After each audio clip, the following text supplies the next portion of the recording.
Bonjour à tous, bienvenue dans le deuxième épisode de la saison 2 de Channel Random. Alain Mattei, je suis là pour vous accompagner pendant une heure avec Raphaël Masmejean à mes côtés. Bonjour Raphaël. Salut Alain.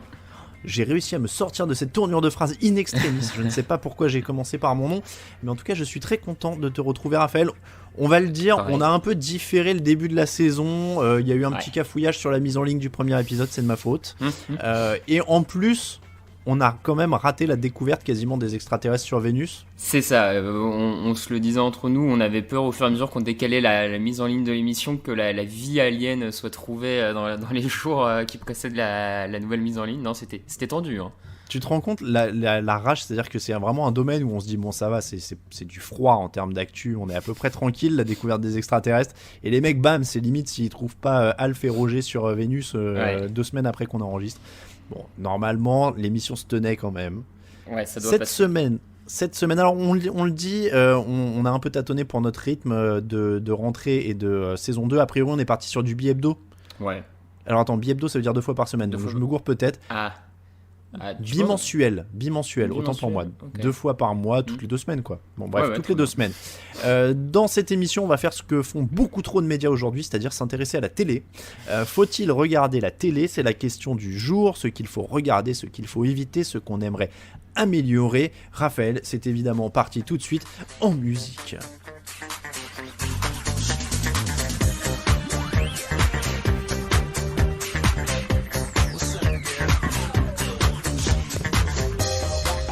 Et oui, musique de qualité pour médium de qualité. Nous commençons évidemment avec le générique de Secret Story, pour ceux qui n'auront pas reconnu la défunte émission, puisqu'elle s'est arrêtée en 2017.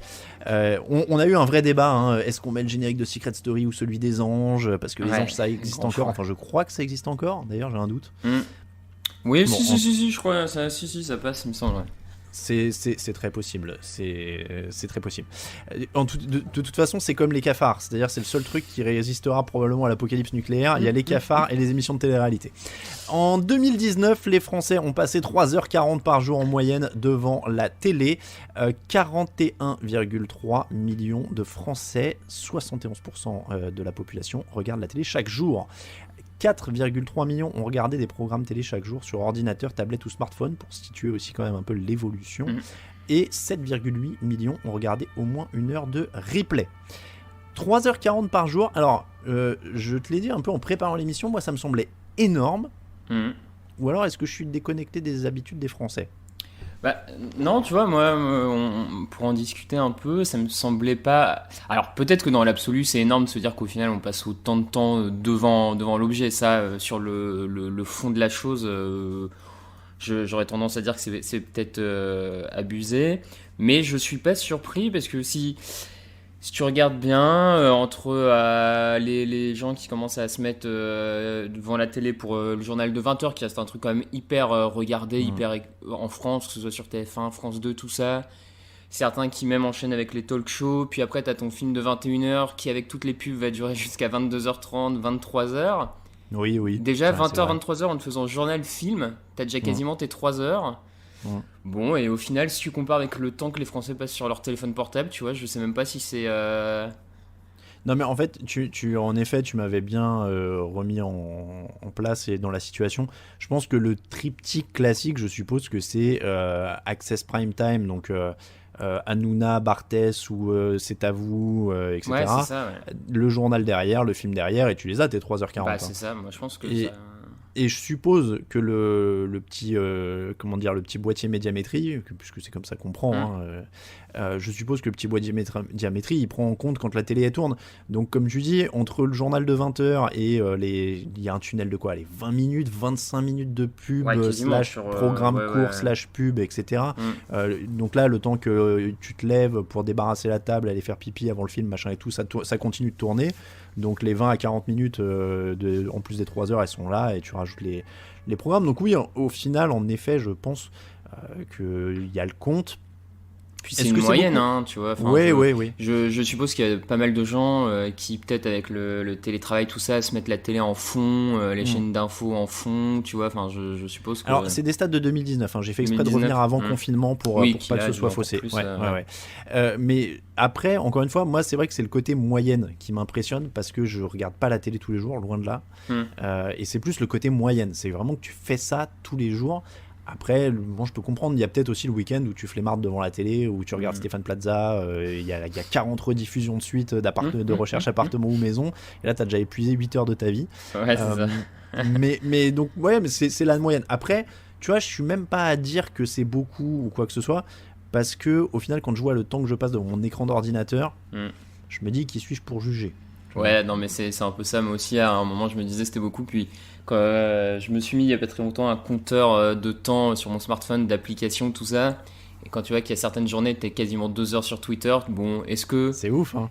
Ouais. est-ce que c'est vraiment plus intelligent que la télé? Je suis pas bien sûr. C'est un autre sujet, mais j'avoue que j'ai mis. C'est une appli qui s'appelle Action Dash, je crois, ou un truc comme ça Ouais, il y en a sur Android, plusieurs, moi, mais que en j'ai tout mis. cas. Pareil, et ouais, il y a des temps un peu sur certaines applis qui font un peu peur. Hmm. Le panorama de la télé actuellement, c'est quoi la télé française aujourd'hui? Hmm. C'est quoi? Et en fait, moi j'ai envie de poser une autre question, c'est qu'est-ce qui a bougé à la télé française depuis 10 ans? Parce que j'ai regardé un peu les programmes télé pour préparer l'émission, Ouais. T'as l'impression. et Je trouve quand même que depuis 10 ans, bah déjà, tu as quand même une offre télé plus importante, ne serait-ce avec la TNT qui est venue multiplier le nombre de chaînes que tu as gratuitement. Hmm. Enfin, alors c'est peut-être un peu plus que 10 ans, mais moi je me rappelle, il y a 15 ans, tu avais tes 6-7 chaînes avec Arte. Et avec l'arrivée de la TNT, tu es quand même passé à une vingtaine de chaînes gratuites en accès total, sans payer. Oui. Donc je dirais que quand même, tu as une massification, on va dire, de l'offre. Ça veut pas dire que tu as augmenté en qualité forcément, mais en tout cas, ça s'est massifié. Oui, mais en fait, c'est surtout ça, moi, c'est que, en effet, il y a cette offre-là en plus, mais elle est presque, je vais J'ai pas j'ai- dire, j'ai je vais pas l'impression dire que négligeable, tu vois, mais Ouais. quand tu vois ce qui passe sur les chaînes de la TNT, qui sont soit des robinets à vieilles séries, soit des robinets à mecs qui achètent des box aux enchères en continu ou qui revendent des trucs. Ouais, non, c'est pas forcément. J'ai l'impression que les films aussi ont un peu moins de place. Enfin, j'ai l'impression qu'il y avait plus de Mm. films le soir à la télé et qu'il y en a de moins en moins. Mais il y a ça, et le problème, c'est que, enfin, tu vois, moi j'ai l'impression qu'il n'y a rien à bouger au sens où je vois Yann Barthès et Cyril Hanouna, donc ça fait quoi, 5 6 ans, enfin les mêmes Ouais. émissions, des émissions de M6 avec des gens qui se notent, des émissions de TF1 avec des gens qui se notent, des vieux films, des rediffs Star Wars une fois par an, et en plus, ouais, les films maintenant en plus sont coupés, alors ils commencent tard. Alors c'est ce qui change, c'est en moins bien en général. Les films commencent plus tard, ils sont Ouais. plus coupés par de la pub, et après t'as les chaînes de télé qui vont te dire oh là là Netflix ils sont méchants, ils nous en veulent, etc. Mais j'ai pas l'impression qu'il y a un renouvellement, une créativité folle, quoi. Non, renouvellement. Ouais, j'essaie de Tu réfléchir. vois, Non, mais sur le contenu, non, effectivement, je trouve pas qu'il y a un renouvellement particulier. C'est un peu les mêmes méthodes qui sont. bah, le problème c'est qu'ils ont perdu une position dominante. Moi je trouve qu'il est tu découvres plus rien à la télé en fait, quasiment. En termes de séries, je veux dire, séries, films, etc. À une époque où, j'ai pas, je vais te dire, M6 par exemple était plus ou moins précurseur avec sa trilogie du samedi, Ouais, avec des ouais. séries, etc. Aujourd'hui, tu découvres aucune série sur des chaînes gratuites. Non, à part celle qu'elle viendrait à produire elle-même, quoi, directement. Mais t'en Ouais. as peu, et c'est de temps en temps une pépite par-ci, par-là qui. On en avait parlé, 10% sur France 2 qui Oui. arrive de temps en temps. T'as une chaîne qui arrive un peu à sortir le. Alors, petit sondage IFOP de 2011. J'ai pas trouvé plutôt que 2011, mais il est plutôt significatif, tu vas voir. Lorsqu'on interroge les Français sur les programmes qu'ils aiment regarder le plus à la télévision, leurs réponses les plus fréquentes sont les documentaires, les reportages, le cinéma et les programmes d'information. Ce que les Français aiment le moins regarder, les programmes de télé-réalité. Toujours d'après le sondage, les chaînes que les Français disent préférer regarder en 2011 sont Arte, France 5 et France 3, Bien sûr. loin devant TF1. Bien sûr. Paradoxalement, dans les 100 meilleures audiences de cette même année 2011, on n'a aucun documentaire. Et sur la part d'audience des chaînes nationales, TF1 est en tête avec 23,7%, Arte est à 1,5%. Alors, l'être humain fait pas toujours ce qu'il dit, Mais c'est ça. voilà. Surtout sur la télé, en fait, les gens, il y a beaucoup de gens. La télé a quand même eu pendant. Et encore une image un peu négative, un peu un objet culturellement plus. plus populaire, plus voilà, enfin il y a quand même une image pas terrible de la télé, et donc t'as beaucoup de gens qui effectivement regardent la télé, l'assument pas trop et vont te dire que ce qu'ils préfèrent c'est les reportages découvertes d'Arte, et comme tu le dis, les audiences montrent que c'est absolument pas le cas. En fait, Arte peut pas être la chaîne préférée des Français, c'est un mensonge. Enfin, les audiences prouvent que c'est un pur mensonge, tu vois. Est-ce qu'il faut arrêter d'espérer une télé de qualité? Genre, tout simplement. Dire. Je sais pas, je serais peut-être pas. Tu as des trucs de qualité à la télé, suivant les chaînes, suivant les programmes, t'arrives à trouver des trucs. Je pense qu'après, globalement, non, ça sert à rien d'espérer, parce que c'est pas. De toute façon, est-ce que c'est le but du média en lui-même Enfin, tu vois, est-ce que c'est son but de produire quelque chose de qualité? Est-ce que c'est pas plus l'entertainment, le spectacle et le divertissement que la qualité, tu vois? Enfin, Ah bah, alors, tiens, je vais être encore plus cynique. Je pense que le but des gens qui dirigent ces médias, c'est plus le pognon, de toute façon. Ouais, bah sur le privé, ouais, c'est les chaînes privées, oui, oui, Tu vois? ça, Ouais, c'est- je vais te dire un truc qu'on m'avait appris en école de journalisme, hein, mais qui marche pour tout. Ce qui fait marcher, c'est les 3 S, sans sexe et sport. Ah oui, bah ça. Et tu vois, ils sont là pour faire de l'audience. Parce que l'audience, c'est de l'argent et ils doivent faire de l'argent. Donc, à aucun moment, en fait, les chaînes privées, elles sont là vraiment pour le public. Tu vois, enfin, c'est un peu illusoire. Non, c'est sûr. Mais après, moi, ce qui me fait un peu peur, c'est que il y a une sorte de processus d'habituation pour l'homme. C'est-à-dire, tu vois des trucs, tu t'y habitues, et après, pour avoir une émotion, pour reproduire la même émotion, il en faut plus. Comme pour la drogue, comme pour. Voilà.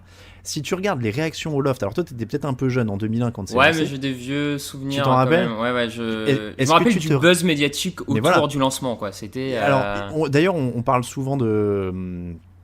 Comment dire, de Christophe Ondelat, mais il y a évidemment Affaires sensibles, qui est son pendant sur France Inter avec Fabrice Drouel. Il y avait un très très bon Affaires sensibles sur le Loft, sur Loft Story. En 2001, c'est des débats de société, quoi, le Loft. C'est un truc incroyable. Est-ce qu'on peut faire ça? Est-ce que c'est de la télé poubelle? Est-ce que c'est de l'éthique? Est-ce que c'est machin? Aujourd'hui, tu diffuses le premier Loft à la télé, mais c'est les bisounours par rapport aux Marseillais, aux machins, aux ch'tis, aux anges, aux ce que tu veux. Tu vois, c'est rien du tout, quoi. Donc moi, j'ai l'impression que le problème, c'est qu'en tout cas pour ces programmes-là de télé-réalité, depuis 20 piges, ça a été une sorte de spirale vers l'enfer. Une sorte de... En fait, moi, par contre, ce qui me terrifie, c'est une sorte de glorification de la bêtise. Ah oui, bah ça, c'est un peu le.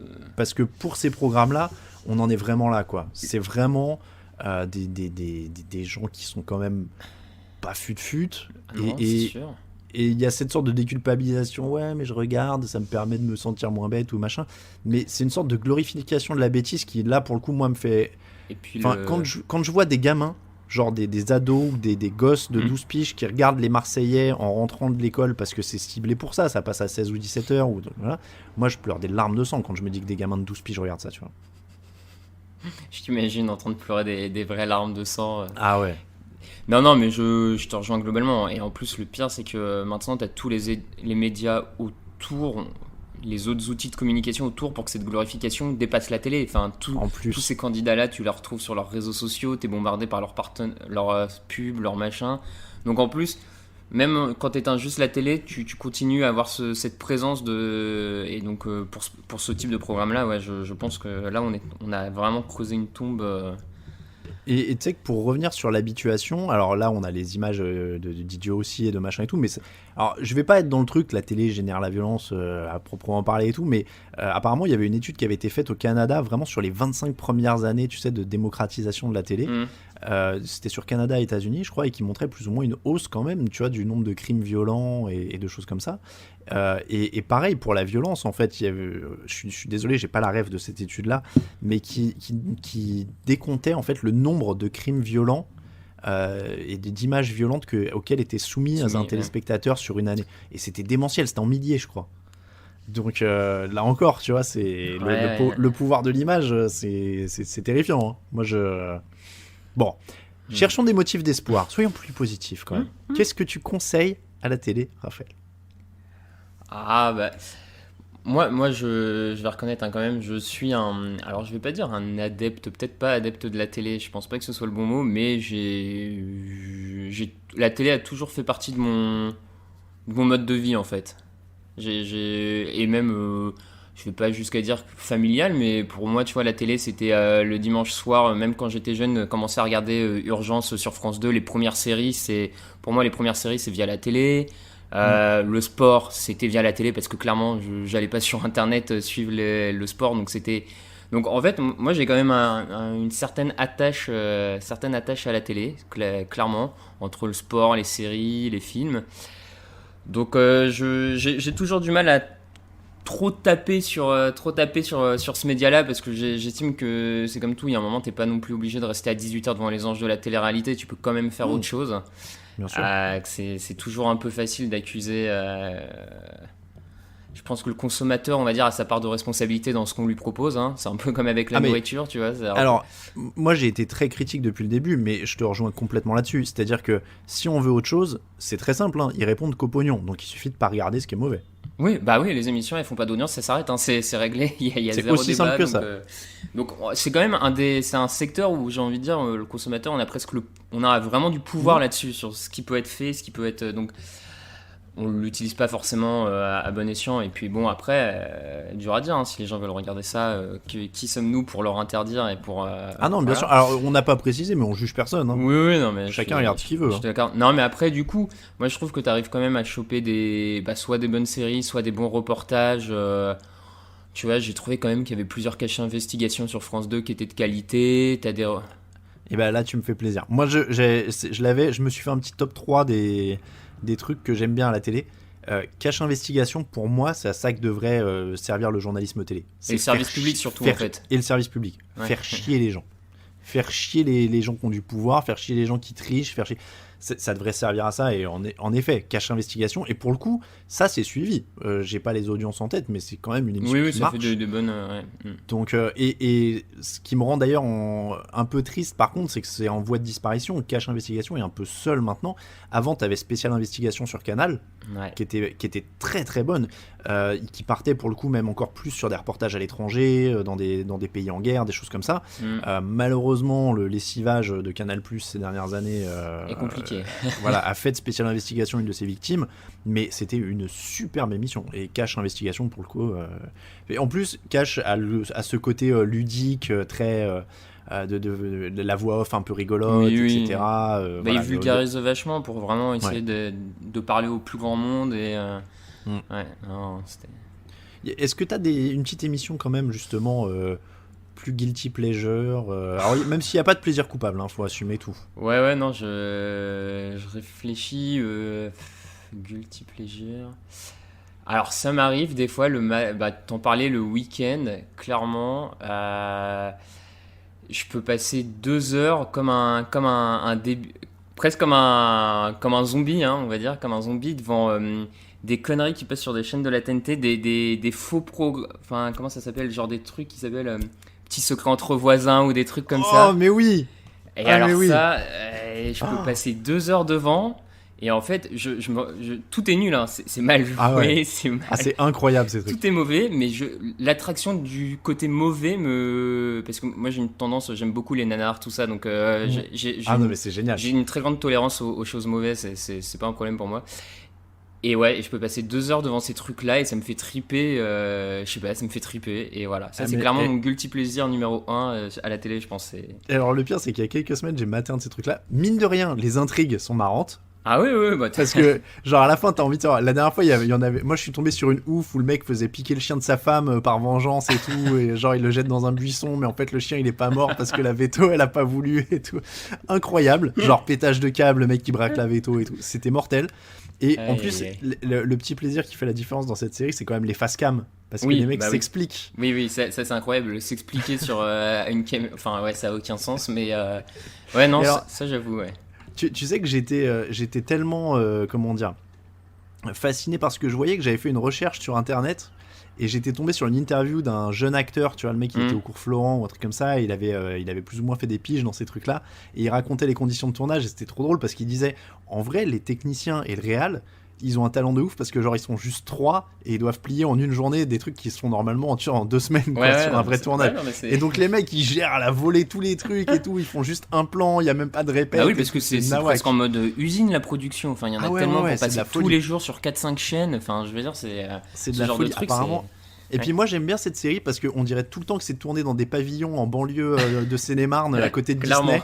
Et ça me rappelle mon enfance vu que j'ai grandi dans le 77. Et à chaque fois je me dis c'est à Céris. C'est à Céris à côté de Disney. Mais... ces trucs c'est incroyable. Et alors tu sais que moi quand je regardais une fois, en fait ce qui m'a choqué c'est qu'il y avait un des mecs de comment ça s'appelle, de Kaamelott.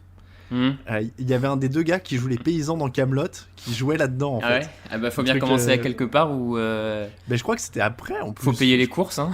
Mais ouais. Et je sais plus d'ailleurs, le mec dans l'interview il disait combien il avait été payé, je sais plus combien c'était. Mais c'était trop drôle. Ah ouais non, ça j'avoue c'est un vrai guilty pleasure. Donc les Top Chef, les tout ça, on est d'accord, c'est pas des plaisirs coupables là, on est dans les, parce que je sais que t'aimes bien Top Chef. Ouais non moi en tout cas clairement j'ai pas l'impression de perdre autant de mon temps quand je regarde Top Chef que quand je regarde les petits secrets entre voisins et ce genre de trucs, ça c'est sûr. Top Chef, Koh-Lanta, t'es client aussi ou... Ça va pas je suis Top Chef, je suis grave client. Koh-Lanta, je suis client, semi-client. Une fois tous les 2 ans, peut-être je vais regarder une édition. Enfin, je le regarde pas tous les ans, on va dire. C'est de temps en temps, s'il y a une année où je sais pas, ça tombe bien, j'ai un peu moins de choses à faire. Mais après ça, on se rapproche de la télé-réalité, mais c'est quand même un peu différent, quoi. Il y a quand même un vrai but derrière. Oui. Puis il y a un vrai talent derrière. Oui, en tout cas dans Top Chef, pour ça Top c'est Chef, évident. je pensais à Top Chef. Dans Top Chef, c'est évident. Je peux pas regarder cette émission parce que moi ça me complexe trop sur mes talents culinaires. Ouais, bah faut pas, enfin je veux dire, c'est. Je sais pas, j'arrive pas. C'est vrai. Je sais pas. Moi j'aime bien, tu regardes des mecs bien cuisinés, tu dis putain c'est vachement cool quand même ce qu'ils sont capables de faire.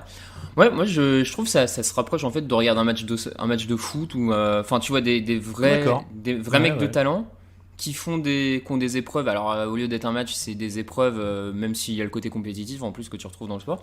Mais moi j'assimile ça un peu à un match de foot, enfin un truc de sport, quoi, une compétition sportive. Ouais, c'est vrai, j'avais pas vu comme ça. T'as des mecs qui ont du talent, tu les vois exploiter leur talent, et puis voilà, quoi. Je sais pas moi. Non, mais j'avais jamais vu le truc comme ça. Après, moi, je t'avoue, un peu comme toi, la télé, c'est vraiment très culturel.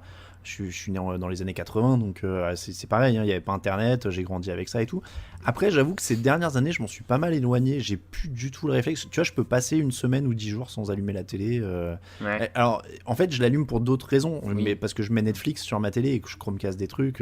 C'est devenu un support, tu vois, c'est une télé, c'est l'objet, mais j'avoue que je regarde plus forcément souvent les chaînes. Je me suis un peu lassé de certains trucs dont je vais parler dans le pire et dans les trucs que j'enlèverai un peu, mais moins. Alors après, sur le côté guilty pleasure, moi c'est TF1 4 mariages pour une lune de miel. Les gens qui se marient là. Ah putain, je trouve ça horrible ces trucs. Alors attends, juste un truc. Je regarde. C'est tellement des pétasses entre elles que. Genre, mais alors voilà. Oh là là. Je vais te dire à quel point je suis retors, c'est que j'aime bien regarder du lundi au jeudi. Mais pas le vendredi, parce que le vendredi ils sont trop méchants entre eux et en fait ils font que de s'insulter et c'est super chiant, je m'en fous. Par contre j'aime bien regarder les 4 premiers jours pour moi faire la pétasse quand je regarde, parce que du coup je regarde et je fais genre ouais ça c'est pas ouf, et je vais te dire quand tu t'es marié et que après t'as vécu toute la préparation du mariage et tout machin, et ben en plus tu regardes l'émission d'un autre œil, tu vois, tu fais genre ça je l'ai mieux fait. Et voilà, ça c'est mon petit. Ah ouais, tu m'imaginais pas là-dessus, ok. Ouais, ça. Ah, mais moi, les trucs où faut regarder et bitcher, tu vois, je peux. Genre, ça, les reines du shopping sur la 6 aussi. Je peux très bien regarder 1 heure de ce truc-là en faisant ah putain, c'est trop naze ce qu'il fait. Genre, j'aurais carrément pas acheté ces escarpins-là. Donc, okay. Ça, je peux. Ça, je peux. Okay. T'es pas trop adepte de LCP, chaîne du Sénat, quoi. Alors, si. Si, c'est vrai. J'allais te dire ça, par contre, c'est mon vrai guilty pleasure. Public Sénat, ils ont des reportages qui sont mortels parfois. Non, c'est vrai. J'en avais vu un sur l'addiction qui était assez incroyable. Enfin, ouais, ils en ont plusieurs qui sont. Il y a des vrais bons reportages sur Public Sénat, historiques notamment. Moi, je suis très Seconde Guerre mondiale et tout ça sur les reportages. En plus, si tu veux, il y a reportage sur la Seconde Guerre mondiale et reportage sur la Seconde Guerre mondiale à la télé. Est-ce que tu parles des nazis ou pas, quoi? Alors, il n'y a pas que ça. Il y a le reportage de service public qui est fait propre et tu sais, qui expose les faits. Et il y a le reportage, on va pas nommer RMC Découverte, mais tu vois l'idée. Voilà, ouais. où là, on fait un peu de teasing en faisant il était le plus impitoyable des nazis. Il aimait faire souffrir ses victimes, tu sais, avec des teasings horribles en début de truc et tout, comme si c'était Star Wars, quoi. Donc non, un bon reportage bien ficelé de Public Sénat sur mais tiens, d'ailleurs, en parlant de service public, les Apocalypse Première Guerre mondiale et Apocalypse Seconde Guerre mondiale de France 2 étaient incroyables. Donc non, j'aime bien Public Sénat. Pour te dire, typiquement, c'est la chaîne sur laquelle je tombe. Je la regarde quasiment jamais chez moi. Mais ça m'arrive quand je suis en déplacement ou que je vais chez mes parents, par exemple. Il y a une télé dans mon ancienne chambre d'ado où je dors. Je vais mettre la télé pour m'endormir ou pour tu sais, genre pour traîner le soir, et c'est souvent là que je retombe sur Public Sénat et je me fais des super reportages. Donc c'est mon petit c'est mon petit plaisir à moi. Mais ouais, il y a des bons trucs, hein, franchement. C'est plutôt une bonne émission, et c'est encore une des dernières chaînes, mais ça va venir, hein, j'en doute pas, où les débats sont pas encore hystériques. C'est vrai. Bah, l'avantage, c'est que... Oui, c'est vrai. Non, mais en plus, parce que j'allais dire, l'avantage, c'est peut-être parce qu'ils interrogent aussi beaucoup d'hommes politiques, mais sur les autres chaînes, les hommes politiques sont parfois hystériques. Donc, non, c'est vrai qu'ils arrivent à tenir les débats là-dessus.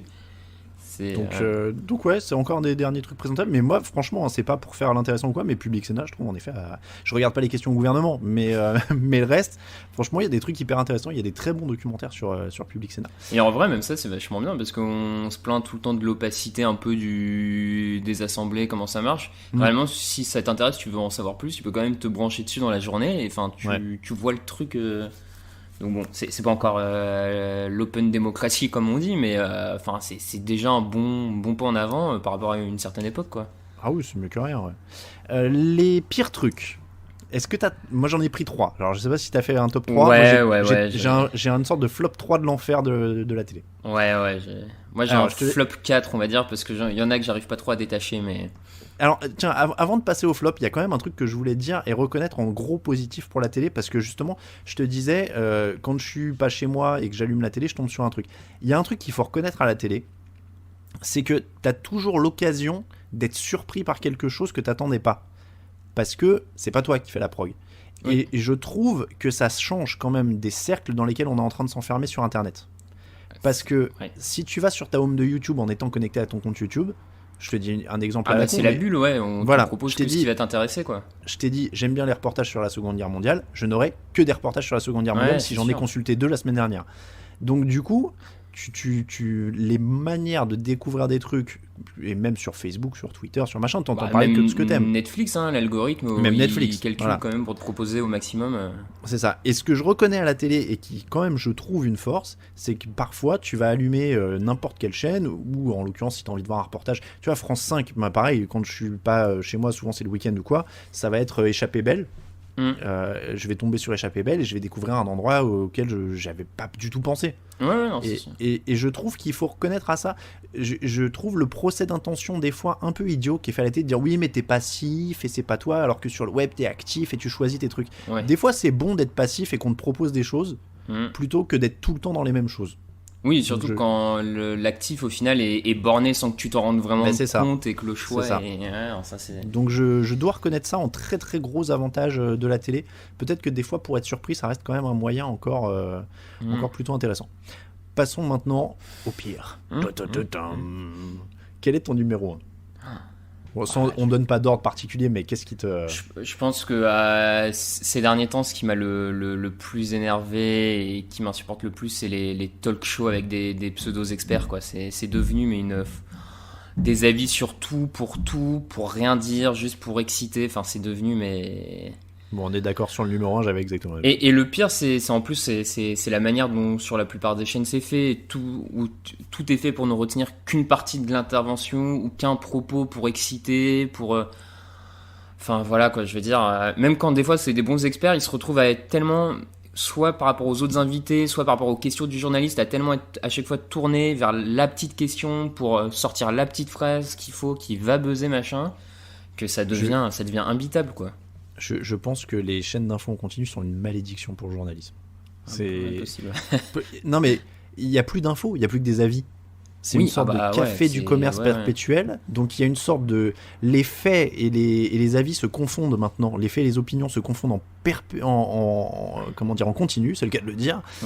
Donc c'est perpétuel. Et comme tu le dis en plus, un bon expert peut être mélangé avec un autre, et de toute façon, au bout d'un moment, ça devient tellement confus, tellement contradictoire, parce que sur la même journée, ou même sur la même heure, ou sur le même plateau, tu vas avoir des mecs qui disent tout et son contraire, et donc il n'y a plus de référent, on cherche même plus vraiment à croiser, à savoir qui est légitime ou pas, et pour moi, les chaînes d'infos sont tout sauf de l'info, c'est-à-dire que c'est de l'éditorial quasiment en continu, et donc voilà, il n'y a plus, et pour moi, ça n'existe pas l'info en continu, de toute façon, c'est aussi simple que ça.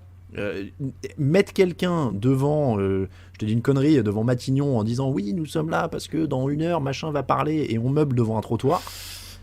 Non mais alors tu vois, par exemple, je crois que le plus symptomatique et le plus terrible de ça, c'est l'autre week-end, je sais plus, il y a eu une attaque au couteau à Londres. Ouais. Il y a peut-être un mois de ça ou quelque chose comme ça. Ouais, un mois je dirais. Mais... Et donc ils étaient en plateau. Donc c'était le matin, j'allume la télé le matin, et ils disent oui, nous n'avons pas encore d'informations au niveau de la police, mais nous allons tenter de... En gros, c'était on n'a rien, mais on va tenter d'en parler le plus. Voilà, le propos. Et c'était on ne comprend pas pourquoi la police n'a pas encore communiqué. Ça fait 12 heures. Ça n'existe pas une enquête fermée en 12 heures. Bah oui, Qu'est-ce que vous voulez qu'ils vous disent comme ânerie en 12 heures? Ça n'existe pas. Arrêtez de vouloir accélérer le... C'est une distorsion complète des valeurs de temps normales et classiques, et ça donne une bouillie perpétuelle. Ouais. Je trouve que c'est une malédiction, et en dehors d'événements particuliers, type malheureusement des attentats ou des choses comme ça, où là de toute façon les grandes chaînes nationales cassent leur antenne pour faire quelque chose de concret. Au final, les chaînes info ne servent quasiment à rien, à part débiter en continu. Si elles voulaient faire de l'info, elles feraient du reportage, elles iraient sur le terrain, et vraiment sur le terrain, pas faire du micro-trottoir, c'est pas de l'info non plus. Elles feraient ça, mais le problème c'est que ça coûte de l'argent, alors que foutre 3 mecs sur un plateau et leur donner une pige, bah ça coûte moins d'argent. Ah, c'est sûr. Mais ça, ouais, c'est une malédiction, et on est quasiment presque autant sur un débat sur le journalisme que sur la télé là. Ouais. Mais du coup, juste, on était dans le pire, mais sur le talk show, on va dire, bon, c'est pas pour faire genre, mais je sauverais quand même celui d'Arte, 28 minutes, juste à 20h, qui commence à 20h, qui, je trouve, arrive à avoir des débats qui se tiennent sans que ça soit la foire d'empoigne et sans chercher un buzz. Voilà. On est d'accord. C'est qui présente maintenant sur... C'est toujours Elisabeth Quint. Ouais. Ouais. Mais des fois, elle est relayée par Renaud Dely, le mec qui est aussi sur France Info de temps en temps. Et... C'est vrai. Non, mais oui, après, voilà, il y a encore des... Le problème, c'est qu'on ne veut pas dire qu'il ne faut pas du tout parler ou débattre, mais le problème, c'est que comme c'est devenu une sorte de mode d'expression perpétuelle, et puis comme tu le disais... On a sur toutes les chaînes quasiment maintenant, et c'est ça. Tout et rien, enfin... C'est ça. Et puis le truc, c'est que tu n'en retiens plus rien, de toute façon. Oui, ça, ouais. C'est, à part le buzz qui sera éteint le lendemain, c'est malheureux. Hein. Allez, en 2, parce que du coup on avait le même 1. Est-ce que quel est ton 2? Bah alors en 2, je regarde jamais ça, mais si on pouvait supprimer tous les téléachats. Ah oui. Mais c'est trop bien ça. Oh là là. Putain, mais alors ça, dans le genre temps d'antenne qui sert à rien, alors là c'est... Mais moi, je suis fasciné par la résilience. Je sais pas comment on dit. Comment ces trucs survivent à l'époque d'Internet? Oui. Non, ça c'est vrai. C'est dingue. Hein. Mais ce qui prouve qu'il y a peut-être toute une partie de la France qui est pas si connectée que ça. Enfin, ce qui me donne pas non plus tant oui. Mais non, mais ça c'est... Après, je me doute, pour les chaînes de télé, ça coûte rien comme émission à mon avis à faire. Ça doit être assez rentable, mais... Et puis il doit y avoir... Enfin, je sais pas du tout comment ça marche. Est-ce que certaines marques, tu vois, raquent un peu pour que leurs produits soient là en plus? Oui, je pense, ouais. Oui. Donc, non, mais c'est pour les chaînes, c'est sans doute très rentable, T'as un mec ou une nana en plateau, il se passe rien, elle monte des objets, ça se vend, tu touches une com sur les ventes. Non, c'est sûr que c'est rentable. Après, alors moi, c'est pas un guilty pleasure parce que je regarde pas ça plus de 2 minutes pour me marrer, mais les téléachats qui sont en anglais mal doublés en français. Tu sais, le matin sur les chaînes de la TNT, alors ça c'est bon, ça. Ça, c'est très très bon, ça, quand même. Ouais. D'ailleurs, je pense que les doubleurs sont souvent des acteurs de Petits Secrets entre voisins ou des trucs comme ça. Je pense que c'est des mecs qui font tout sur la chaîne. Je pense que les mecs qui sont sur le plateau, on leur dit attends, tant que t'es là, on a un balai à vendre là. C'est bon ça. Mais après, moi, tu disais. En fait, j'ai du mal à leur en vouloir au téléachat parce que tu parlais de grandir avec la télé. Tu vois, avoir des mecs genre Pierre Bellemare et Pierre Dostel en train d'essayer de vendre des trucs, ça fait partie de mon enfance, quoi. Tu vois, il y a un truc genre. Genre, waouh, les couteaux titans, franchement, ils ont l'air de couper trop bien. Donc franchement, ça c'est un truc. Ok. Bah alors, tant qu'on est à supprimer, moi franchement, c'est les téléréalités, celles où il n'y a pas de but et pas de talent. Ouais. Alors, je sais que c'est facile et c'est hyper tarte à la crème de dire voilà, les téléréalités et tout, c'est pas bien. Alors attends, non, j'ai mieux que ça. Un truc que j'aime pas. En fait, c'est ça. Ça aurait été trop facile de dire les téléréalités, donc je vais même pas dire les téléréalités, ça me paraît évident avec ce que j'ai dit. Il y a un truc plus insidieux qui me pose problème dans la télé. J'ai remarqué ça en traînant le week-end devant des reportages. Ah, on a peut-être le même troisième, vas-y. C'est la fascination de la télé pour le pognon. Ah oui, ouais. Les super riches, les Français qui ont réussi à Le pire, c'est l'étranger. l'émission de l'autre, là, sur TF1, là, 50 minutes inside, là. Voilà, à Saint-Tropez avec ses Alors yachts ça, je supprime direct, qu'on ça. réussit. Voilà. Ça. Cette fascination pour l'argent, pour les gens qui réussissent, et puis alors c'est tout le temps les mêmes reportages. Hein. Machin est organisateur de soirée à New York, machin est organisateur de soirée à Miami. Sur son île privée, paradisiaque. Ouais, j'ai l'impression qu'il faut se téléporter maintenant sur n'importe quel endroit des États-Unis, de l'Australie ou de la Nouvelle-Zélande, trouver un mec qui organise des soirées, un mec qui a ouvert un resto, une influenceuse, et puis montrer comment ils ont réussi, et puis à quel point c'est vachement mieux que la France, parce qu'en France on n'oserait pas faire ça et qu'on les aurait pas acceptés, et puis que machin, tu vois. Et ça, moi, cette fascination, en fait, je trouve que ça a un côté malsain. Ah, totalement. Dire, bon, alors il y a les pauvres qui sont à 18h là devant Nikos Aliagas, contre qui j'ai rien. Lui oui, c'est pas lui. Nikos qui sont incroyablement bons. Non mais tu sais pourquoi je dis ça en rigolant, c'est que une fois j'étais dans les locaux d'Europe 1 rue François 1er avec un mec très gentil qui me fait visiter, et je lui dis il y a Nikos Aliagas qui est là, je sais plus comment on en parle, et il me dit ah tu sais Nikos, il y a un truc, c'est qu'ils sont incroyablement bons quand tu passes à côté de lui. Et je dis ah bon, t'es sûr et tout, et je sais plus pourquoi on se balade dans les couloirs et là on passe à côté de lui et je fais putain c'est vrai qu'ils sont bons. Ok. Voilà, c'était l'aparté parfum de Nikos Aliagas. Okay. Nikos, si tu nous écoutes, j'aimerais bien savoir quel est ton parfum du coup. Mais en tout cas, ouais, donc il y a Nikos qui est là et qui te parle d'un tel sur son yacht, un tel avec son hélicoptère, un tel machin. Et donc il y a vraiment ce côté, regardez les pauvres, ce qu'ont les gens qui réussissent. Oh, regardez, lui, il a son jet ski qui arrive sur son yacht. T'as presque l'impression, alors ça va peut-être faire un poil complotiste sur les bords ce que je vais dire, mais t'as l'impression que c'est comment essayer de rendre plus accessible et humain les très riches aux gens pauvres et qui ont peu d'argent. Du coup, tu fais des beaux documentaires porte ouverte sur ces gens-là pour qu'en fait, finalement, au lieu d'avoir un sentiment qui serait logique de haine en te disant putain, mais c'est pas possible qu'il n'y ait pas plus de répartition des richesses. Comment un mec peut avoir une île privée? Comment en 2020 un mec peut avoir une île privée? Tu vois, genre le fait je pense qu'il y a une volonté de ces boîtes de production qui, à mon avis, sont financées, etc., par des gens qui ont de l'argent, tout ça, de rendre accessible ce monde-là via la télé, via ces reportages, de montrer que ces gens-là, ils ont aussi des problématiques. Ah bah la cuisinière, elle n'est pas là aujourd'hui, il va falloir se faire à cuisiner. Enfin, il y a aussi des fois, les enfants, ils sont pas contents. Non mais tu vois, ils ont les mêmes problèmes. T'as l'impression un peu que toi, ça se passe pas toujours bien. Madame fait la gueule, tu vois. Enfin. Et comme ça, t'as l'impression, au final, bon, ils ont mieux réussi, mais ils sont un peu comme nous, quoi. Et c'est là où je pense qu'il y a un côté malsain un peu, et qui est cette fascination pour... ouais. Et puis surtout, ils ont travaillé dur. Ouais, bah ouais. Il faut pas oublier, c'est au mérite. Ouais, là que tu tombes sur le jeune héritier. Bah oui, tant qu'à faire en général. Enfin bon, ouais, je te rejoins, c'était mon numéro 3, ça. Ah bah écoute, voilà, la minute d'extrême gauche vous était présentée par... Voilà, on va donc le NPA, le PC, Mélenchon, si vous voulez nous sponsoriser. Alors le problème, c'est qu'ils payent moins bien que Bouygues et tout ça. Je crois, non, bah va falloir aller vendre de la merguez avec la CGT au manif, quoi. Mais non, mais bon. Bon, du coup, je t'ai piqué ton 3. Ouais, mais bon, c'est pas grave, comme ça on en parle tous les deux, hein, c'est très bien. Bah ouais, non mais ouais, ça m'a choqué ces dernières semaines. J'avais vraiment l'impression de retomber tout le temps là-dessus. Et alors, après, si tu veux en 3 bis, là c'est pas des gens riches, mais j'en peux plus d'un reportage sur les camelots. Ah oui. J'en peux plus. Ça. J'ai rien contre eux et leur profession. Hein. Ah non, mais c'est un truc de ouf. Ils travaillent tous les jours, ils mouillent le maillot. Aucun souci, mais j'en peux plus. Non, mais les camelots, ils ont des actions chez M6, hein, je sais pas. Franchement, ça et les foires, là, tous les reportages sur les foires. Wow. Franchement, alors je pense que les camelots, ils ont soit des actions chez M6, soit ils ont une sorte de lobby hyper puissant, tu vois, genre surpuissant chez les boîtes de prod, quoi. Un truc. Ah ouais, non mais un tel est Camelot.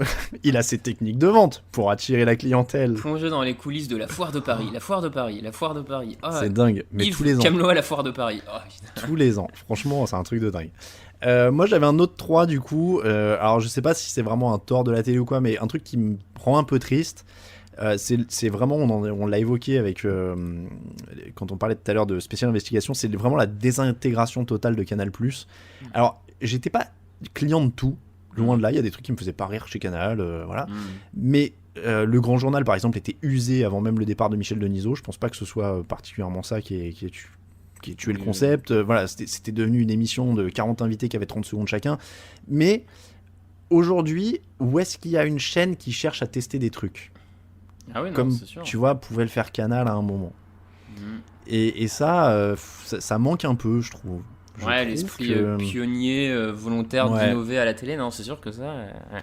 Parce qu'aujourd'hui, tu vois, qui innove, là, la rentrée télé, Oui, il y avait les mêmes talk shows, les mêmes machins, il y a vraiment aucune tentative de rien, quoi. Donc, mais après, la télé et la radio, je pense, souffrent un peu du même mal. C'est-à-dire que tu as des dirigeants qui veulent faire leur argent, qui sont frileux, qui ont les jetons de prendre le moindre risque, mais du coup qui continuent à perdre du pognon parce qu'ils ne savent pas prendre le moindre risque. Et puis, Après, à l'heure des charges, on est peut-être aussi arrivé au bout d'un système qui a plus grand chose à innover et à inventer, hein, tu vois. Enfin, je veux dire, tu c'est. crois Bah, je sais pas, il y a toujours. est-ce qu'on a passé le tour, tu vois, enfin. Je sais pas, c'est quand on commence à avoir peur qu'on arrête d'innover. Ouais, non, je sais pas. Je sais pas, hein, mais je suis assez. Encore une fois, c'est pour ça que l'absence de Canal, moi, me fait un peu. M'embête un peu. Mais j'aimais bien l'effet papillon sur Canal en reportage, je trouve ça vachement bien. Non, mais c'est ça que je dis, la désintégration de Canal, c'est que c'est même pas.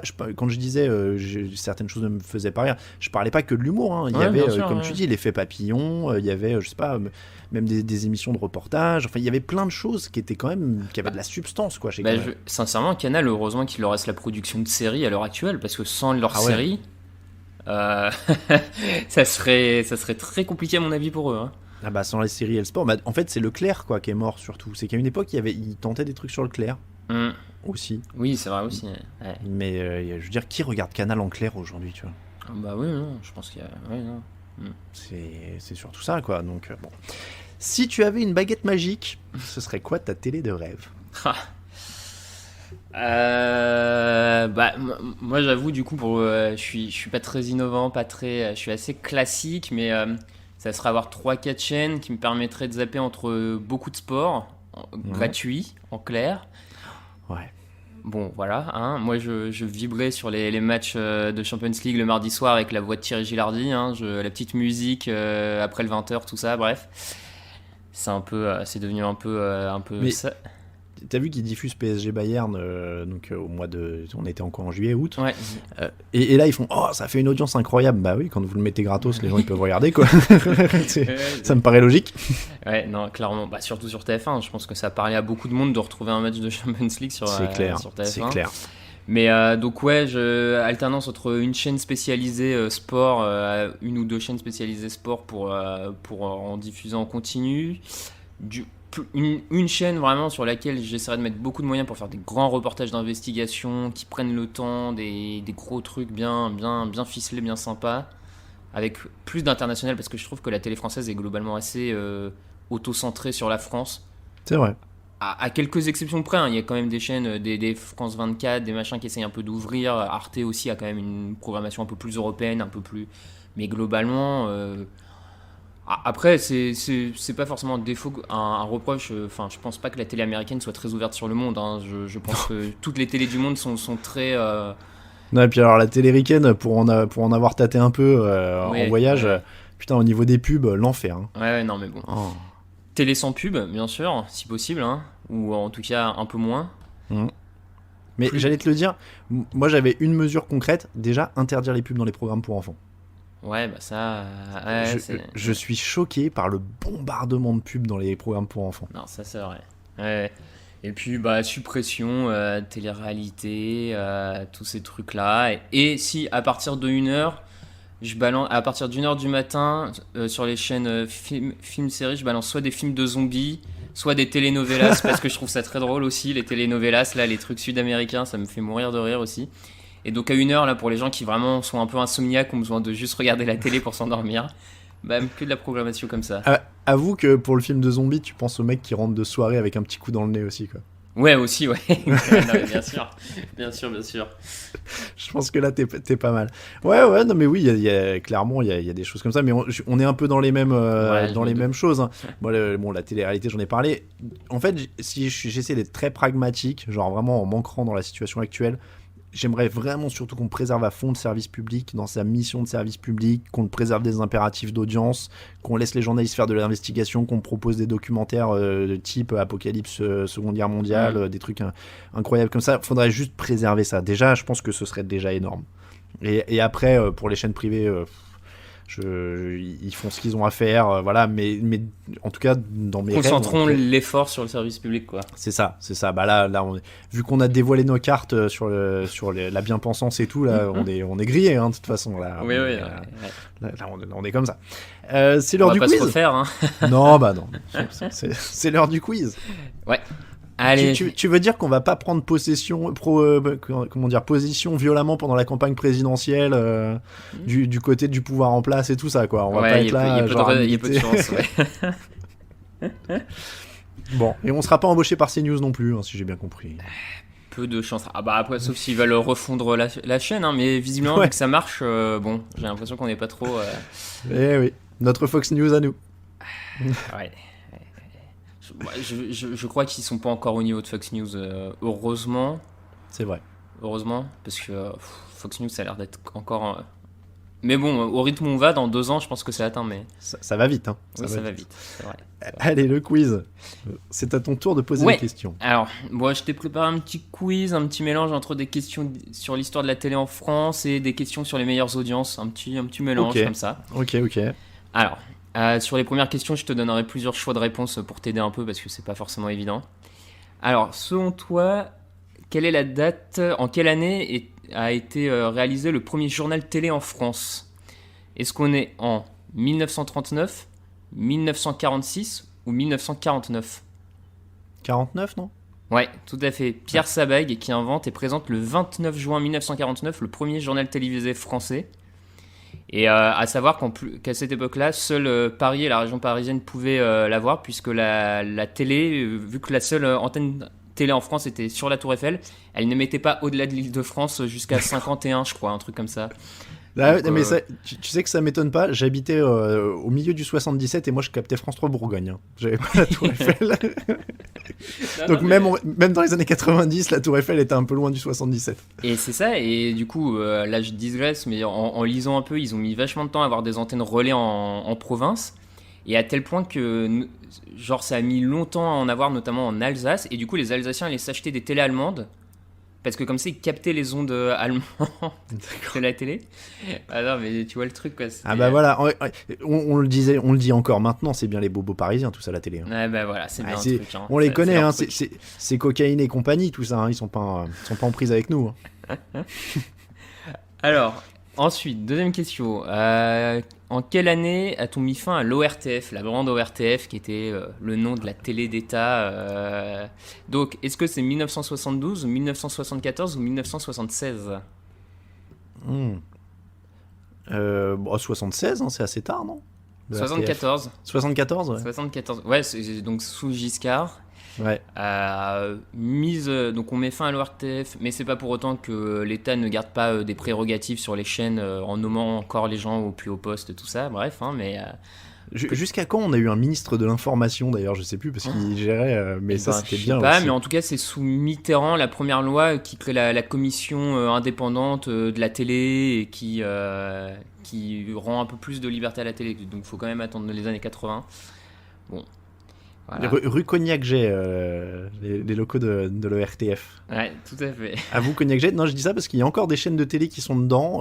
J'ai pigé pour une chaîne sportive notamment qui à une époque était dans les locaux. Je trouvais ça super cool d'aller rue Cognac-Jet pour bosser. Ah ouais, c'est sympa, ouais.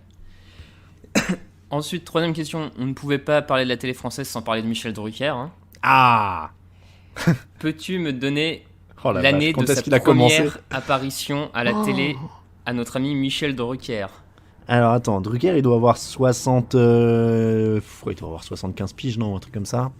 Donc, mettons qu'il a. Je suis sûr qu'il a commencé à 20 ans ou un truc. Je me demande si c'était pas journaliste sportif d'ailleurs au début. Il a dû commenter des matchs de foot et tout. Donc, on va dire qu'il y a 80, si t'enlèves même pas 40, 60. Oh la vache, putain, il a dû commencer. Mais il a commencé sous le RTF, c'est sûr en plus. 6 et 6. Attends, 4, 12. Ouais, 60. Il a dû commencer genre en 62 ou un truc comme ça, non? Eh ben, t'es pas loin, il a commencé en 65. Oh purée. Oh, 65, mon Il gars. va revenir à l'antenne cette année, ce qui va donc faire, ce qui va faire 56 ans de présence sur l'antenne. Le mec, il a commencé l'antenne 20 ans avant ma naissance, quoi. Ah non, c'est fort. C'est incroyable. C'est assez incroyable. incroyable. Mais bon, je me disais qu'on pouvait pas faire un quiz sur la télé française sans parler de Michel Drucker, franchement. Ah bah, les gens qui veulent pas laisser leur place, c'est aussi une des caractéristiques de la télé. Il n'y a pas beaucoup de Oui, boulot où les oui, mecs oui. restent jusqu'à 75 piges Ah bah non, c'est clair, ouais. en t'expliquant royalement à la fin que ils ont décidé de laisser la place.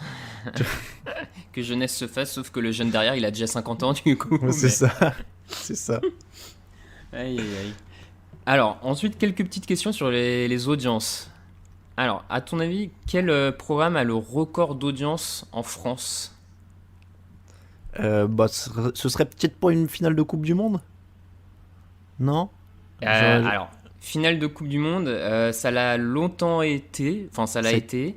Ça a été celle de 98, non, pendant Non, longtemps? non, figure-toi, elle a été battue par France-Croatie en 2018, D'accord. qui est la meilleure audience sport et qui a pendant quelques Ah, années. Il n'y a pas les enfoirés qui ont battu ça ou un truc comme ça? Non. Non, heureusement. Alors, donc France-Croatie, l'audience était 26 millions, plus de 26 millions de personnes devant la télé. Ok, pas mal. Et ça a été battu cette année. Cette année? Ouais, Qu'est-ce qui a fait plus de 26 000? Ah, pas une allocution du président ou un truc comme ça? tout à fait. Exactement. Pour le Covid? L'allocution de Macron du 13 avril 2020, 36 730 000 personnes devant la télé.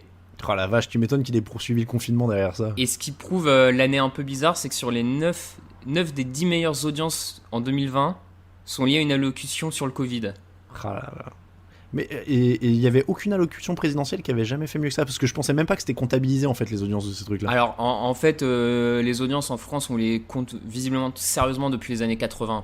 D'accord. Avant, c'est pas. Et même ils disent visiblement c'est vraiment vers 89 que le système s'est bien rodé. Et avant 89, t'as pas des chiffres très, D'accord. très, D'ailleurs, très stables. on parlait de cocaïne en rigolant, mais la vraie drogue de la télé, c'est les audiences. Hein. Oui, bah ça, Je pense que les gens qui sont à la télé, je pense qu'ils sont beaucoup plus drogués aux audiences qu'à la coke. Hein. Et après, j'en avais deux sur là les audiences mondiales. Donc selon toi, quel est l'événement qui a été le plus dont on estime qu'il a été le plus regardé à la télé? Ah, dans le monde en Dans entier? le monde, ouais. Genre au même moment du coup. Ouais. En direct, simultané. Bah, c'est pas des Jeux Olympiques? Ou une Alors. finale de non, ou une finale de Coupe du Monde d'ailleurs, ça marche aussi. Et ben c'est les Jeux de Londres 2012 D'accord. où on estime une pointe à un moment autour de 3 milliards. Waouh. Ah ouais. Et le premier événement non sportif, c'est lequel selon toi? Non sportif. Ah, un mariage, genre mariage de Lady Di ou un truc comme ça, non? Ah, t'y es presque. Ah bah Harry et Meghan ou, Alors, comment il s'appelle? c'est Kate lié à la et famille. machin. C'est lié à la famille royale, mais c'est le côté sombre. C'est les funérailles de l'enterrement. Lady Di. Ouais, l'enterrement de Près de Lady Di, 2 milliards de téléspectateurs. ouais. Waouh. C'est énorme, hein? Tu crois que du coup c'était comme le patinage artistique, il regardait en attendant un truc inattendu, genre une chute ou qu'elle elle sort du cercueil, tu vois, genre. Je sais pas, mais c'est oufissime. 2 milliards, quoi. Ah ouais, pour un enterrement, ouais, c'est quand même. Ouais, t'imagines? C'est pas très Covid compatible, heureusement qu'ils étaient derrière leur écran. T'en avais une autre? Eh ben non, écoute, j'en ai. Non. Alors concluons ce sujet, Raphaël. Faut-il regarder la télé? On doit répondre à la question. Je vais commencer par une question détournée. Si Oui. t'as un gamin, est-ce que tu lui laisses regarder la télé? Oui, mais en contrôlant très très fort ce qui est regardé et le temps de visionnage. Même chose. Avec Parce que bon, évidemment, je vais pas te sortir toutes les études qui disent que c'est pas bon pour les capacités de concentration, de langage, de machin, de trucs. Évidemment, si tout le monde faisait de la poterie en lisant du Shakespeare et voilà, ce serait évidemment plus productif, sans doute. Mais alors, tu sais que dans certains États, alors je sais pas si c'est une connerie, mais j'ai trouvé ça. À Taïwan, il y a des amendes pour les parents qui exposent leurs jeunes enfants aux écrans parce que c'est considéré comme de la maltraitance. Eh ben, je serais pas du tout étonné. De la part de Taïwan. Oui, je connais pas le régime en place, c'est pour ça que j'ai pas. Bon, c'est une espèce de démocratie un peu forte, quoi. D'accord, ok. Oui, enfin, il y a des élections, tout ça, mais après. Mais on t'indique plutôt vers qui il faut te tourner, c'est ça? Non, je crois pas à ce niveau-là. À ce niveau-là, de mémoire, c'est assez ouvert, mais c'est plus. Les règles de vie en société sont assez normées, assez bien. Non, excusez-moi, du coup, je m'excuse. De mémoire, les élections sont plutôt libres à Taïwan. D'accord, non, mais je m'excuse dans ce cas-là si j'ai été gaffeur, je connais pas du tout. Quoi qu'attends, parce qu'en fait, en y pensant, je confonds tout le temps Taïwan et Hong Kong. Ah, bon, en tout cas. Bon. S'il y a un expert. Voilà, excusez-moi pour ma maladresse éventuellement si j'ai fauté, mais voilà, en tout cas à Taïwan apparemment ce serait le cas. Je suis en train de regarder, c'est de manière usuelle, officiellement, la République de Chine, parfois désignée en tant que République de Chine, Taïwan, c'est un État souverain de l'Asie de l'Est dont le territoire s'étend actuellement sur l'île de Taïwan ainsi que d'autres îles avoisinantes, officiellement gouverné. Bon, on fera un autre épisode spécial. Faut-il aller à Taïwan? C'est une république unitaire à régime semi-présidentiel revendiquée par la République populaire de Chine. Ah oui, il y a des conflits autour de Taïwan. Bon, en tout cas, voilà. Autant pour moi, en tout cas, et oubliez ce que j'ai dit. Donc, on laisse regarder aux enfants avec surveillance. Et donc, faut-il regarder la télé en global? Moi, je dirais oui, mais... C'est à dose raisonnable. Ouais, c'est ça. Non, mais après, c'est ce que je la regarde trop pour faire le mec qui dit non, faut pas la regarder. Non, et encore une fois, hein, le but, c'est pas ça. Moi, je sais que j'ai tendance à être un peu négatif quand on parle de télé. J'espère que cet épisode n'a pas été trop négatif parce qu'on essayait d'être bienveillant sur les précédents. Mais c'est pour ça que Raphaël m'empêche de faire l'épisode réseaux sociaux parce qu'il veut qu'on reste bienveillant. Mais après, après, moi, non, c'est pareil, hein, je suis là pour faire l'amour à la personne et tout. Je pense qu'en effet, faut regarder ce qui nous plaît. Mais je pense que c'est ce que tu disais, il faut être averti, savoir ce qu'on regarde, et savoir en effet qu'on a le pouvoir de, si on n'aime pas des trucs, bah, il suffit de pas les regarder pour essayer de faire changer les choses. Donc, parce que le médium en lui-même, il y a rien contre le médium, quoi. Sur ce, Raphaël, petite interlude du meilleur de ce que peut nous proposer la télé. C'est un peu long, ça dure 1h40. Alors c'est pas un mec qui vend des tondeuses, mais ça vaut 1h40, mais ça vaut le coup. Et puis on passe à la suite. Martine, 24 ans, blonde, directrice de communication dans une multinationale en faillite. Elle sera seule sur une île paradisiaque, coupée du monde. Face à elle, 8 violeurs, répartis en 2 équipes, tout juste sortis de prison, spécialement pour l'émission. Dans l'équipe A, Guy Georges, tueur de l'Est parisien. Sa passion, le viol. Son hobby, le meurtre. Point fort, il court vite. Point faible, pour l'instant, il n'a violé qu'en ville. Sera-t-il aussi à l'aise sur une île déserte? En tout cas, Francis lui disputera la vedette. Francis Holm, le violeur des campagnes. Sa passion, le couteau à huître et les grands espaces. Point fort, il connaît parfaitement le terrain. Point faible, il est bisexuel. Il risque d'être plus attiré par Émile. Émile Louis, le tueur de Lyon. Sa passion, conduire des bus et des trisomiques. Point fort, il enterre ses victimes. Point faible, il est très moche. Martine, réussira-t-elle à déjouer les stratégies de ces malades? Se réfugiera-t-elle dans le camp de l'équipe B, à l'autre bout de l'île, avec le boucher de Volgograd, l'équarrisseur de Nottingham Forest, le docteur Shipman, le désannusseur de Montargis et le cannibale des Minguettes? Pour survivre, Martine aura à sa disposition une boussole, une boîte de thon à la catalane et un préservatif. Réussira-t-elle? Viol Island, samedi soir sur M6. Excellent. Remarquable. Mon Dieu, comment contrer ça? On n'a qu'à faire Viol Island Academy. Ça ressemble trop, non? Pas du tout. Les nôtres, on les fera violer en chantant. Comme ça, en plus, on pourra sortir un disque. Viol Island Academy, bientôt sur TF1. Ah, les guignols. Les guignols et puis Patrick Lelay. Tu nous manques. C'est vrai. Patrick, Par contre, je pense que ce sketch des Guignols, s'il était sorti maintenant, ce serait peut-être moins... Ouais, il y a toujours. C'est une autre question, en effet. Il serait peut-être un peu moins passé, mais... Il y a toujours cette question-là, mais oui, ça c'est un autre débat. On ira le faire sur CNews, celui-là. Yes, avec Pascal Pro, j'espère. On peut plus rien dire, Pascal, enfin, c'est la bien-pensance. Donc, fallait-il, on n'a pas encore de fallait-il des auditeurs, parce qu'on a mis l'épisode 1 de la saison 2 en ligne, là, juste ces dernières heures, donc au moment où on enregistre, on n'a pas encore de suggestions, mais on a quelques petites nouveautés, on vous a fait une grosse liste pendant l'épisode 1, mais il y a des choses qui se sont remontées, et qui se sont rajoutées, je veux dire, il y en a deux, quand même, qu'on aime bien, je crois qu'on n'avait pas mentionné. T'as eu une très très bonne idée sur faut-il remonter le temps. Ah, yes. Celui-là, il y a un petit côté où on pourrait être limite dans la science-fiction et tout. Je pense que... Ouais, il y a moyen de se faire plaisir. Hein. Ouais, il y a moyen de faire un truc un peu sympa. Et alors, il y en a un qui est un peu polémique. Celui-là, c'est notre CNews à nous. Faut-il laisser les sportifs se doper? On va pas vous mentir, il a été inspiré quand on regardait le Tour de France. Ouais, c'est vrai. Alors, pas que ça, c'est parce qu'on a trouvé des très bonnes vidéos sur les performances de Lance Armstrong. C'était pour ça aussi. Mythique. Voilà, qu'on en a parlé. Clairement, ce serait l'extrait. Hein, si on... C'était pas pareil le Tour de France pas en été. Hein. Je sais pas toi, mais c'était pas pareil. Ouais, c'était un peu. En fait, comme je regardais, j'avais l'impression d'être en été et ça me perturbait dans mon boulot. Tu vois, genre, je me disais, mais c'est bizarre, quoi. J'avais du mal à me concentrer sur le taf. J'avais l'impression d'être en été. Mais en tout cas, ouais, il y a un petit truc. Il nous manque, tu vois, Lance Armstrong. Moi, je trouve qu'on s'amuse moins. Moi, c'est pas tant le côté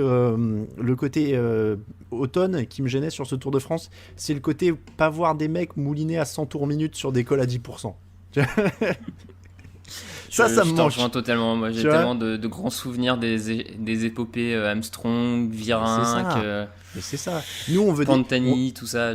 C'est ça. Nous, on veut des mecs qui s'attaquen à 14 km du sommet, pas à 2. Tu vois, des mecs qui relancent, qui avec sont en des étapes, et puis à l'époque, c'était des étapes de 210 km, mon gars. les mecs, ça rigolait pas. Les mecs, ils se mettaient 5 cols, 6 heures de route et tout. C'était la totale. Et les types, au bout du 5e col, ils arrivaient sur l'Alpe d'Huez, ils étaient en danseuse pendant 4 bornes à 200 tours minute et tout. C'était incroyable. Ah non, mais il y a un vrai truc. Faut-il laisser les sportifs se doper? Il me chauffe terriblement. Bah ouais, on peut y aller. Hein. En plus, on n'a pas encore parlé de sport. Hein, donc, Oui. Non, celui-là, franchement... Alors qu'on s'y connaît un peu tous les deux, donc on peut priori, avoir un avis dessus. On peut s'attaquer à notre paroisse en plus, tu vois, je veux dire, on peut pas nous accuser d'être... Ah bah clairement, on va pas se mentir, on a taquiné un de nos collègues qui nous disait ouais moi j'ai du mal à encourager les cyclistes et tout, et tu suis le foutu S avec nous, non, a priori.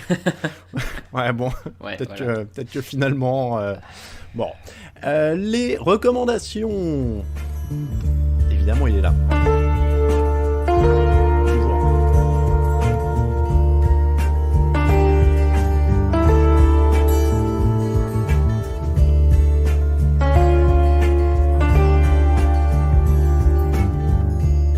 Il faut signaler, en dehors du fait que je lance toujours ce jingle trop tôt, il faut signaler quand même qu'il y a eu rencontre des deux boss. Il faut signaler, on l'a vu sur Twitter.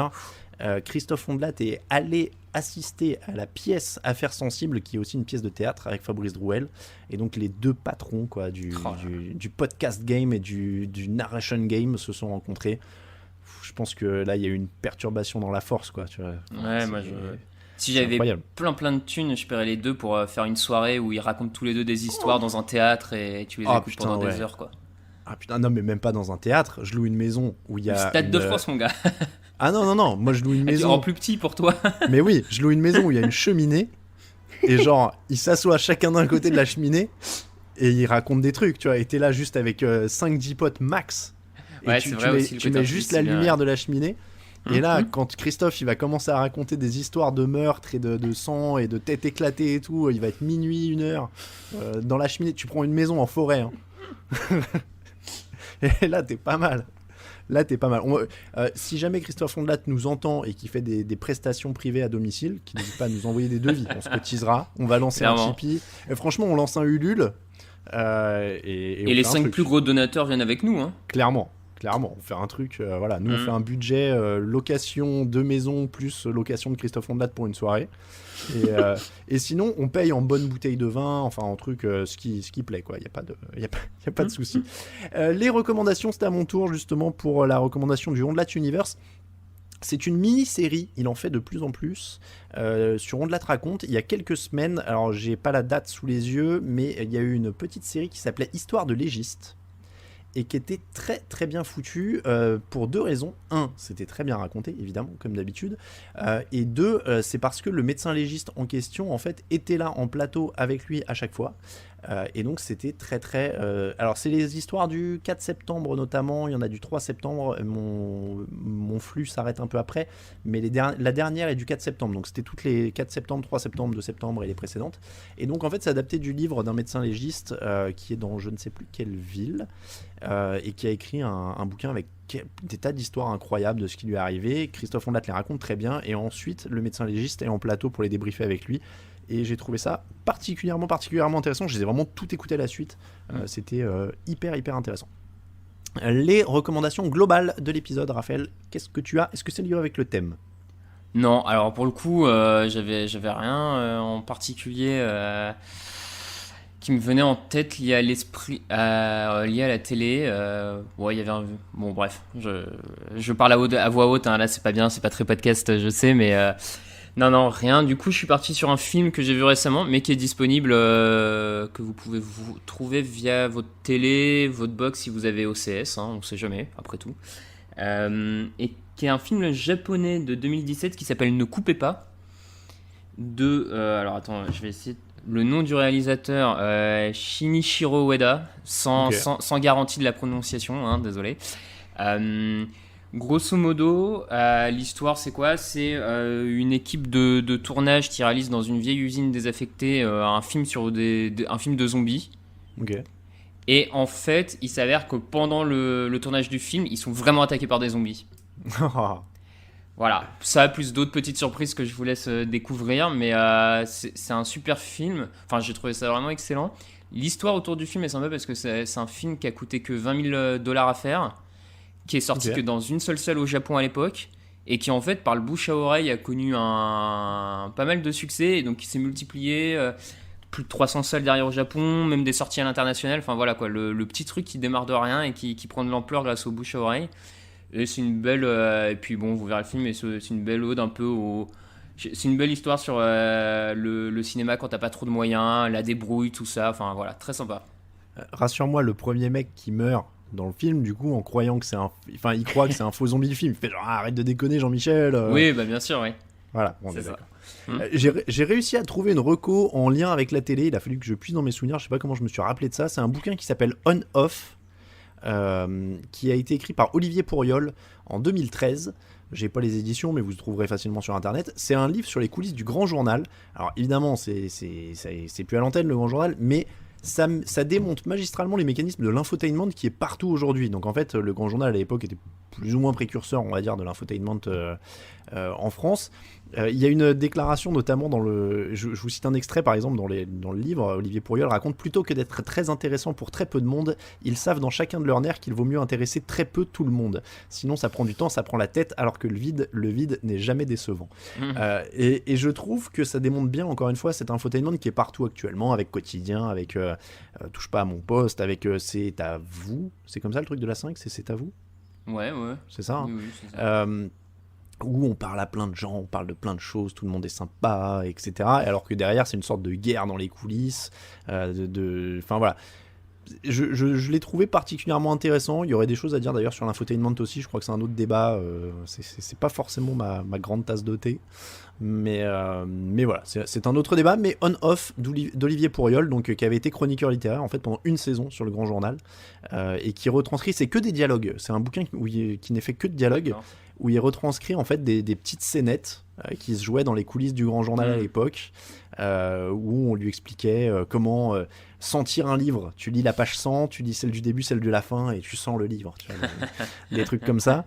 Et un peu sur le boulot aussi, ce qui se passe, comment tout le monde, les relations interpersonnelles, etc. Alors c'est pas du tout, comment dire, c'est pas que de l'anecdote interpersonnelle, des relations, mais voilà, ça donne en tout cas l'ambiance et la construction de ces trucs-là, et comment au bout d'un moment la machine tourne à vide, et même, tu vois, comment lui se sentait perdu dans le truc, ou comment prendre la parole sur ses plateaux, comment réussir à être cohérent, et lui est plutôt sincère sur sa démarche en disant qu'il a jamais réussi, en fait, il a jamais réussi à être efficace à l'antenne, il n'a jamais réussi à s'approprier le format, etc. Il était pas bon dans ce format-là, mais parce que en même temps c'est un format où il faut dire de la petite phrase, il faut dire des trucs qui sont vite compris, etc. Et lui étant censé être l'expert littéraire / philosophe, etc. et un mal fou à poser une pensée, quoi. Donc voilà, On-Off d'Olivier Pourriol. Bah écoute, c'est comme ça que se termine l'épisode 12, Raphaël, de Channel Random. On va relancer notre petit générique libre de droit, parce que la SACEM sinon va arriver derrière, on lui dit coucou. Coucou SACEM. Oui, non, bah, ils seront partout bientôt. Hein. Tu sais qu'en plus, j'ai rencontré des gens de la SACEM, ils étaient très gentils. Hein. Ah, mais j'en doute pas, hein, attention. Hein. Attention. Et je pense que, bon, bref, c'est un autre débat. On fera un autre Channel Random sur la SACEM. C'est un autre débat. Non, mais attention, les gens pris individuellement sont très souvent et très majoritairement très sympas. Il n'y a pas de problème là-dessus. Donc, c'est comme ça que se termine l'épisode 12 de Channel Random. Vous pouvez vous abonner au podcast sur toutes les plateformes habituelles et sur YouTube. N'hésitez pas à laisser des commentaires sur Apple Podcast pour nous aider. Vous pouvez aussi laisser vos questions et vos faut-il dans les commentaires d'Apple Podcast d'ailleurs, ou sur Twitter @crandompod, Facebook @crandompod. Également, on vous souhaite une très bonne semaine, 2 très bonnes semaines à tous si on ne se revoit pas d'ici là. Et bah à très bientôt, Raphaël. À bientôt. Ciao ciao.